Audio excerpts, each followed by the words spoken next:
welcome. I'm Nira Berry, happiness coach and your host of Happy and Healthy, where we explore all the many ways of keeping you feeling happy and healthy. And today we're going to explore some opportunities for girls in our area to help them feel more empowered and maybe even become leaders. So please welcome my guest today, Shannon Babe Thomas. So thank you so much for coming today. You're the Executive Director of Community Bridges, right? That's right, yes. So tell me a little bit about what inspired you to work with young girls. Well, after college, I graduated and I saw that there was a job open with Girl Scouts. And I was a Girl Scout growing up, so I'm like, I could do that. So I worked for Girl Scouts Nation's Capital for 14 years. And I knew I was ready for that next step in my career, but I only wanted to go somewhere where I believed in the mission. And I believe in girl leadership, and I believe in giving girls the opportunity to grow and be tomorrow's leaders. So the opportunity arose, and I became the Executive Director in June of 2016. Wow, and how long has this organization been around, Community Bridges? So Community Bridges started in 1997. The founder, Naomi Nim, saw that there was an influx to the immigrant population here in Silver Spring and really wanted to figure out a way to help children to get involved in their community and to really be tomorrow's leaders. So Community Bridges was born. Wow. Yeah. And it's for girls of a certain age group, right? Correct, yeah. So Community Bridges is for girls in grades 4 through 12. When we started 20 years ago, we actually started with just middle school girls, but we really quickly learned that we need to start with girls before middle school to help with that transition in 6th grade, and then to continue with them until 12th grade and help with transition not only into high school, but then transition beyond high school. And so what is unique about this age group, and why did you select to work with this age group? What's unique about girls in general, just from anywhere from elementary to high school, is they're really vulnerable and ready to learn about what their next steps are. So as community leaders, we can really help girls develop those skills to be leaders, engagement in their community, and figure out how we can better make them tomorrow's leaders and involvement in the community. So we really want to work with not only 4th through 12th grade because it's a 9-year continuum. The longer you can work with a youth, the longer you can work with a girl, the greater outcome you're going to have.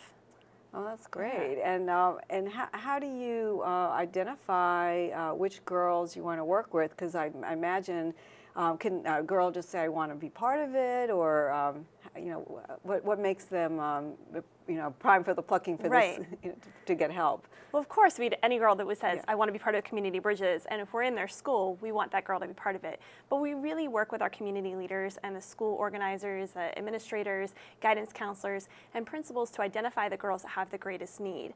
Over 90% of our families have an annual income of $45,000 or less, which we know here in Montgomery County is really hard to live on an annual income of $45,000 or less. So those are girls who are not taking dance lessons, who are not necessarily playing soccer. So we want to give the opportunity for those girls to really explore all the opportunities that are out there to get involved. And can you give me an example of maybe one of these girls? Yeah. So a girl I recently met that joined our program, so while we want to work with them for 9 years, we'll take a girl at any point where the guidance counselor says, I see a lot of potential in this girl and I really want her to grow and flourish, so I think she can do that in Community Bridges. So we had a girl recently join us in 11th grade, and the first time I met her, she said, when I graduate from high school, what I'm going to be? I'm like, no, what are you going to be? I'm going to be a stripper. And I said, okay, I want to address that later. So let's figure out why and where that's coming from. So as soon as program was over, I pulled her aside and I said, do you really want to be a stripper when you get older? She's like, I just know that I need to make money, and I know that that's a great way to make money, but it's not really what I want to do. I need to pay the bills. And I said, okay, well, we're looking at you. You have nice nails, nice hair, nice makeup. I think, do you like to do that? She's like, well, yeah, can I do that for a career? I'm like, you can. So I took her to the Temple, the Paul Mitchell School up in Frederick, let her see the school. She's like, wow, I could come here, I could really do this. I'm like, yeah, you could. She's like, but maybe I could also be an entertainment lawyer, I could really do anything. Wow. So what I identify is when a girl doesn't recognize in herself the self-worth that she has, if we can help her find that, and also help her find the potentials of opportunities are out there, she's going to get involved and she's going to seek the best self that she can possibly be. Yeah.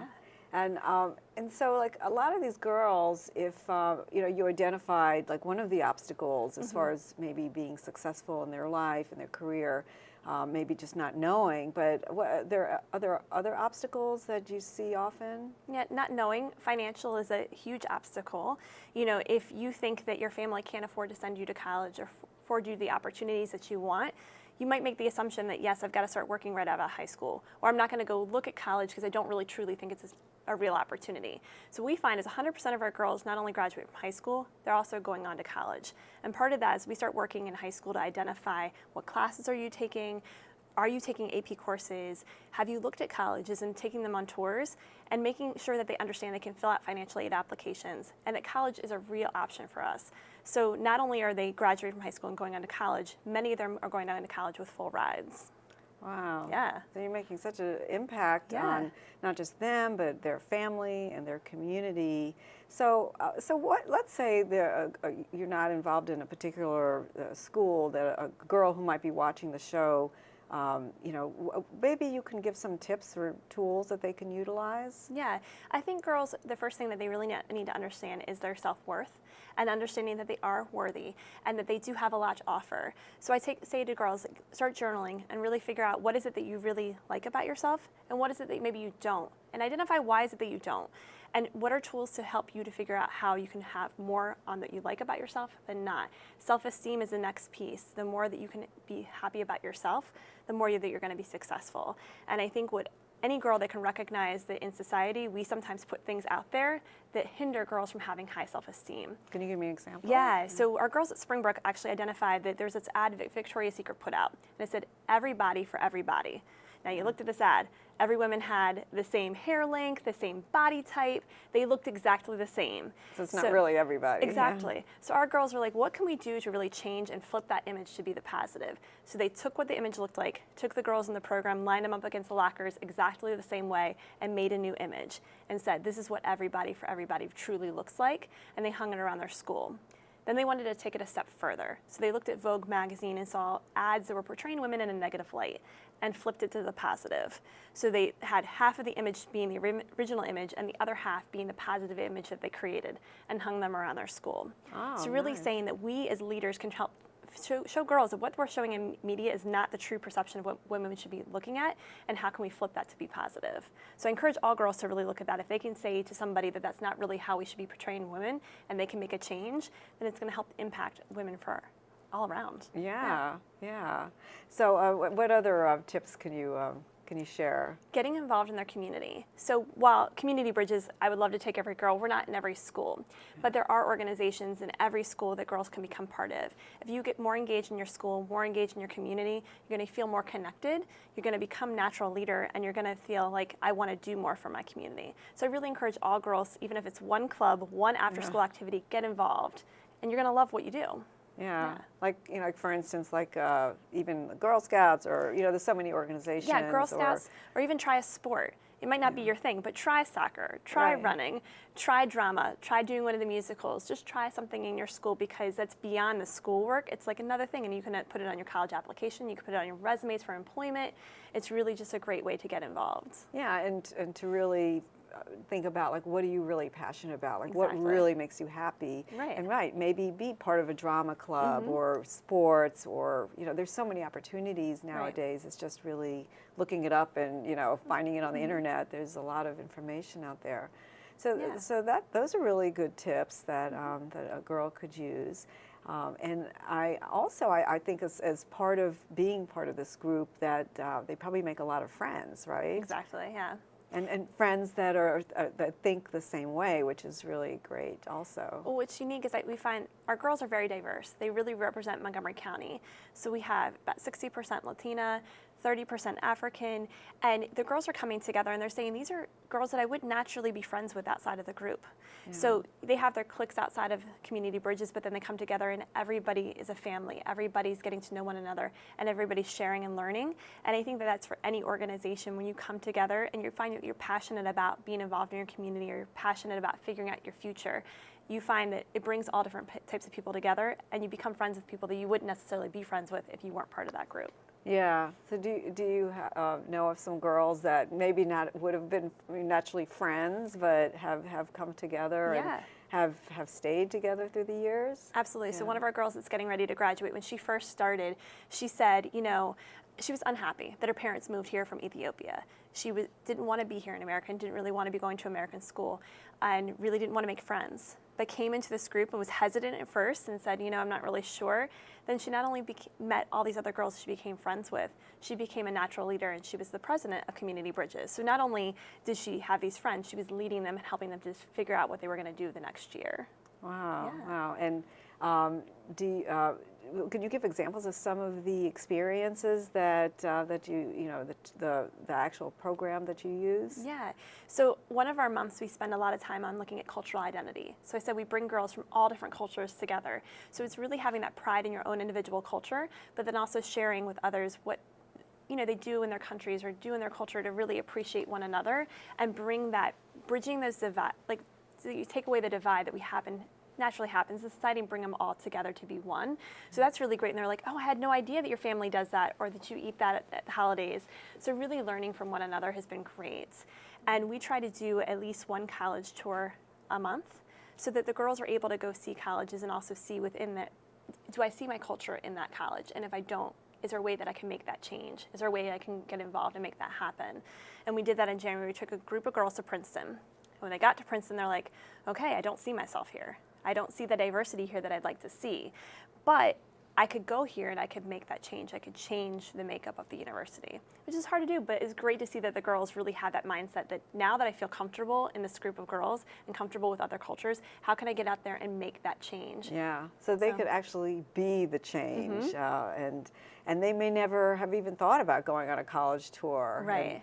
Yeah, so I want to hear more about what programs that you offer and what experiences the girls have and what the end results are. Yeah. So we're just going to take a short break. Okay. I'm Nira Berry, your host of Happy and Healthy, and stay tuned. We'll be right back.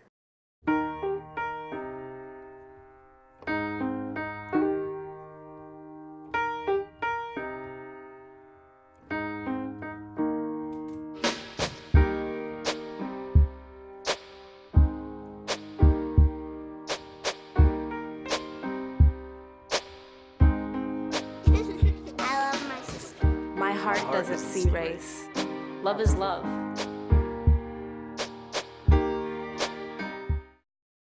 Hi, welcome back. I'm Nira Berry, your host of Happy and Healthy, and we're going to continue speaking about all the different opportunities for girls, teenage girls, middle school girls that can really empower them. And so let's continue speaking with Shannon Babe Thomas. So we were talking about some of the programs that are available and also what are how the girls can actually experience learning and growing. Yeah. So can you give me another example? Yeah, so within our elementary school program, we really start about what does it mean to be healthy. And that's healthy eating, healthy exercise, healthy mind, healthy body, every aspect. So the one thing that my elementary school program manager really wanted to start with is healthy eating. I'm thinking about our girls love those chips, they love cookies, they love everything that's not good for them. So how can we help them to explore salads and fruits and things that are really good for them? So she partnered with Sweet Green. The girls went in and they learned how to make these yummy salads that did involve kale, but also involved apples and pecans. And after that, the girls kept asking, they're like, can I have some kale? Can I have some other things that are really healthy? They may not have been exposed to before. Right. Yeah. And that it can be affordable. So really getting our girls to think beyond the cookies and the chips and how can you really be healthy. And when you eat healthy and you feel good, then your mind feels good and you really are more engaged in your schoolwork and more engaged in your community. So the more we can get our girls to really think beyond the chips and the cookies, the better. Yeah, I mean, it's been scientifically shown that to help kids, even with kids that have really a lot of attention deficit, and that staying away from sugar or caffeinated items, a lot of times they drink Coke or something, that can really have a negative influence on their studies and paying attention in class, and they may feel more jumpy and not focus or concentrate. So yeah, that's actually a very important part of being able to be successful. Right. So that's great that you do that. And have you seen some of the girls really change their eating? Have you seen them like when they bring snacks? Yeah. So they asked us for more healthy snacks. Yeah. Because we provide the girls snacks after school each day. Oh, you do? We do. Oh. So the one thing we did just recently, we brought some apples and some fruit in, and we also brought Nutella. So they were able to dip the fruit in the Nutella, and they were like, "Can we have this every week? This is so good." So you had a little bit of sweet, but also with the fruit, and the girls really enjoyed it. Yeah. And so I know like that leadership and really fostering leadership is really important. And there are some specific programs or hints that or tips that you can give as far as fostering leadership in girls. Yeah. So to be a leader, you have to be engaged in your community. You have to be passionate about something. Yeah. So we help to try to find our girls, what is it that they're passionate about? What kind of change do they want to see? Yeah. And so to use a great example of where we've really fostered and developed our leaders this year at Blair High School, as the girls saw through the whole Me Too campaign that the things that boys were saying in the hallways, the things they were hearing were very negative and not good. So they tried to document things that they've heard, either walking home from school, walking in their neighborhood, and really how can they make that change. So they've been working on a video that'll go out to the public to say, this is the things that the girls are hearing at school, and this is how we want to make that change. And then it really puts their antenna up. Yeah. And also talking to the boys about it. So not only can the girls be the leaders of the change and say, here's what we're hearing, here's what we want to change, but if you get the boys involved, then they can be leaders within their own boy part of the school and say, hey, this isn't cool. I'm going to stand up and say you shouldn't say that to one of the girls, and really be that advocacy of change. So we try to find our girls, what are you passionate about? And that could be anything. And that for any girl listening, what are you passionate about and how can you make that change? That's really what makes a great leader, is having the passion behind it. Yeah, and I'm sure you've seen a lot of different, things that people are passionate about. Like you said, like the one girl was passionate about hair and makeup. Have you had any unusual passions, or what's the most common thing that people are excited about? There's not a common thing, but I think it's identifying each girl what they're passionate about. So one of our alumni, she was really passionate about art and trying to figure out what I want to do for a living, where do I want to go to school, what do I want to study, and she's studying art at Montgomery College, and it was helping her to identify that passion can be a pathway to a career, and that is something you can study in school. So it can be anything, but for us, we want to work one-on-one and help identify those passions. And that's actually, we really rely on our mentors too. So we have a mentoring program where we pair women one-on-one with our girls, and we have them identify 3 goals that they're going to achieve within the year with their mentee. 1 personal goal, 1 career ambition goal, and 1 scholastic goal. Wow. So we want those mentors to help identify those passions and help pull it out and help them figure out how they can be more involved in the community. And while we have a mentoring program, I know a lot of organizations have mentoring programs, and I would say for any women listening today, that's one great way to get involved, is become a mentor. Anybody can be a mentor. And I would assure that anybody getting involved, that you're going to get just as much out of the relationship as the girl's going to get out of the relationship, or for any men listening, that the boy's going to get out of the relationship. Any adult can really help lift up and help the child find their passions and get involved. So they don't have to be like a executive director of a company or something. Like give me examples of some mentors, like what they do, or... So we do have lawyers that are mentors, but we also have retirees. We have a graphic designer. We have a photographer. We have anybody that really just wants to get involved, and we'll pair them. You do? That's what I was going to ask you. Yeah. If you do actually pair them up with like similar likes or interests. Yeah. The pairing process is quite long. So my mentoring program manager not only knows the girls, but also gets to know the mentor really well over a course of about a month and a half, and then they get paired. So you want to make sure that the relationship is going to be good on both parts. So they're both going to get something out of it, that the mentee is going to learn from potentially their career or their life experiences, or maybe even where they went to school. Whereas the mentor is going to also learn from the girl, whether that be her family, her culture, her background, but that we hope that they both walk away with a really great experience. Wow, and they start this like in middle school? Yeah, like, so that's amazing. We started with our 8th graders, and I'll share a story of a really successful relationship. We generally see that it takes at least a year to become really close. But we have this mentor and mentee that became close so quick, and I think it's because the pairing was done so well. So the mentee, her family's Ethiopian, and right from the beginning, she invited her mentor in and had an entire dinner with her family, and a traditional Ethiopian meal. So they could understand the culture and where she's coming from. And they bonded so instantly. Great idea. Yeah. That's a great idea. So how often do the mentors work with these girls? Is it like once a week? And do they have to make a commitment for like, so many years, or... So we do ask our mentors make at least a year-long commitment. But the time that they're meeting with a girl really is part of that relationship. It's their contract with one another. Is it that we're going to meet once a week? Or is it that we're going to meet once a month, but we're going to text or talk on the phone once a week? So they kind of decide what is best for the relationship. We as an organization offer once a month activities that the mentor and mentee can come together. So we invite the space. They can also interact with other mentors and other mentees. We did like a sip and paint with sparkling juice and painting. We've done a tour. Fun. Yeah, it's really fun. So we Really give fun that stuff. opportunity for them to really bond and have fun with one another. And then outside of that, we give them a mentoring guidebook, and it gives them opportunities to say, okay, you could go to this museum, or you could take them here, or you could just have coffee and talk about this issue that's maybe coming up in the girl's life. Wow, what a fulfilling thing, I would think, for the mentors to really see a girl blossom and be successful. And I imagine like it could be a lifelong relationship that is just really amazing.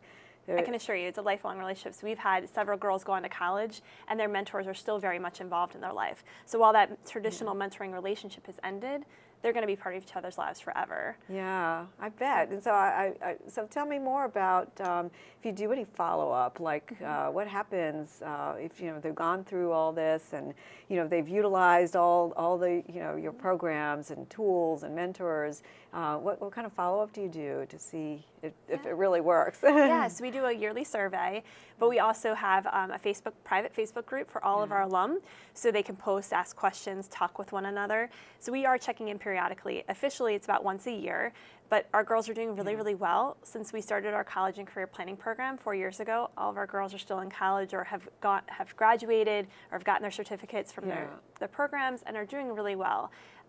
Some of our original girls from 20 years ago are now working in the community, working for other nonprofits, are coming back and volunteering, are mentors in our organization. So really our girls are doing great things, and it shows that the more you can be involved in a girl's life, whether it be 9 years or even just a short 4 years, the greater change that's going to happen, and the greater the connection that they're going to have from where that relationship started. Yeah, and I bet you there are all different types of careers and different things. Or like some of them well known, or have they made a difference? I know like they volunteer and give back. Have they, that you said that they've graduated college and they're working. We've got some that are nurses techs, working in nonprofits in the after-school program. So they really identified with where they came from and are going back and doing that same thing. So two of our staff actually started off as interns and then became staff. So I feel like once you get started in a mission that you really believe in, you stay connected. So it's not just having them go to college, but just being successful in feeling the self-confidence and that they have, and they are offered these opportunities that they can take them if they choose. Right. That's the key, is self-confidence. And our ultimate community goal is to end the cycle of poverty, so that we know if we can lift our girls up to have a successful career, whatever that might be, that they're going to ultimately come back and help their families and help the community and ultimately, hopefully, end that cycle of poverty in Montgomery County. Wow, well that's a beautiful goal to have. And I would imagine that this is something that for any parents that are watching, that this is something that they should really think about for their girls, right? Right. So if somebody wanted just to find out more information, would you mind giving out your website information? Yeah. So it's www.communitybridges-md.org. Okay, wonderful, wonderful. And if you could give just like one pearl of wisdom to these girls or even their parents, like what would that one bit of like really important advice be? Whether it be the girl or the parents, is to get involved in the community. One way, that involvement in meeting others is going to help you feel more engaged and more empowered to make change. Wow. So they will really be part of the amazing community, and I'm sure you've seen such amazing growth, and it's really wonderful. So I thank you so much for coming in today and sharing with us and our community, all the different things that we can empower ourselves with and lead more fulfilled lives, right? Yeah. So well, thank you for having me. This is a great opportunity to share what we're doing with the community. Well, thank you so much. Thank you, Shannon and Babe Thomas of Community Bridges.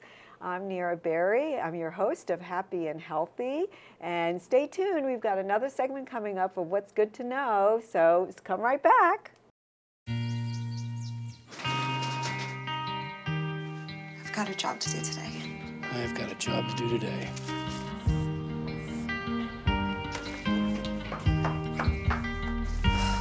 Have a good first day at work, Mom. Your donations to Goodwill fund job training programs right in your community. Feels good to start fresh, right? Sure does. And like that, you're a job creator.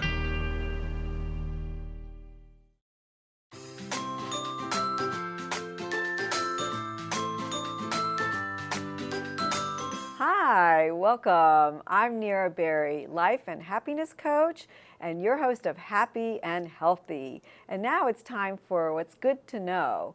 And as part of my series on success at work and in life and in our personal relationships and work relationships, I want to speak to you about personal empowerment.